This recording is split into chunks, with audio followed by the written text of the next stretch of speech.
Generazio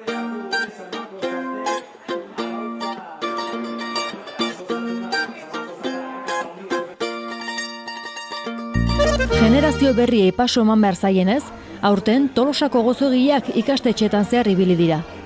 Bertan ezagututako hainbat gazte izan ziren San Markos tartak egiten aritu zirenak. 4.000 tarta zati banatu ziren bertaratu zirenen artean. Gozona Ibañez, Saizar, Gorosti, Ezeiza eta Gorrotxategiko gozogileak izan ziren goizean herriko gazteekin lanean egon zirenak. Ekimenen burua da, beste gauz asko bezala txiki-txikitatik, umeek ikustea zer garrantzia duen, bai gozoa, bai azoka, bai Tolosako giroa, zer egiten dugun, ze askotan ez dira konturatzen Tolosan dagoen bizia nondi datorren eta nola sortzen den, eta orduan behaien laguntzakin eta behaiek parte hartzen beti askoz erresagoa eta ulertzeko ere erresagoa da. Asteotan ikastetxe ezberdinetan izan zarete, gozogileen lana nolako den erakutsiz, nolako harrera izan dezute? Ikaragarria, pentsatzen genuen pixkatzea zabalagoa aitea eta azkenen demoraldetik eta pilatuta ibili gea, baina egia zan, un pilo bat apuntatu die, honea etorri nahian, eta hurrengo urteako pixkat moldatzean eta berriro egiten dugu umekin zehoze.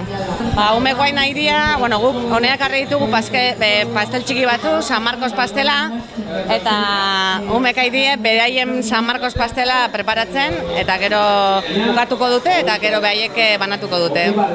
San Marcos pastela egiten da, bizkotxo basea da, gero natakin betetzen da, eta gainetik egorringoa, azukrea botata, eta oso erresa da, oso pastel erresa da, baina da oso arrakastatxua, jende pilo bat gustatzen zaio.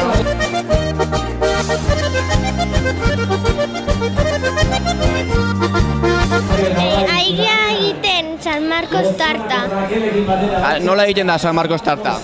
Lehenengo bizkotxoa, gero ematezu pixkat krema edo eta gero sakit.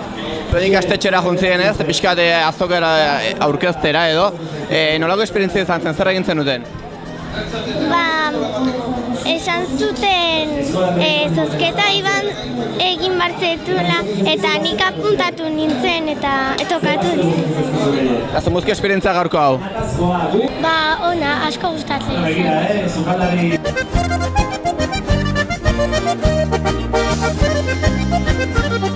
Gaude egiten San Markoko tarta. Lehenengo botatzen zaio nata eta gero zabaldu itea. Jartzen diogu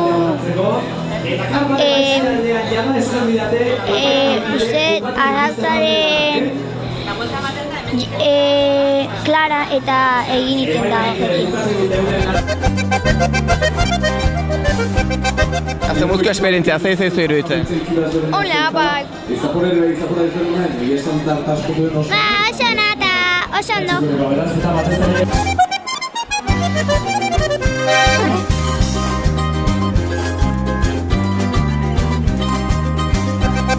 Thank you.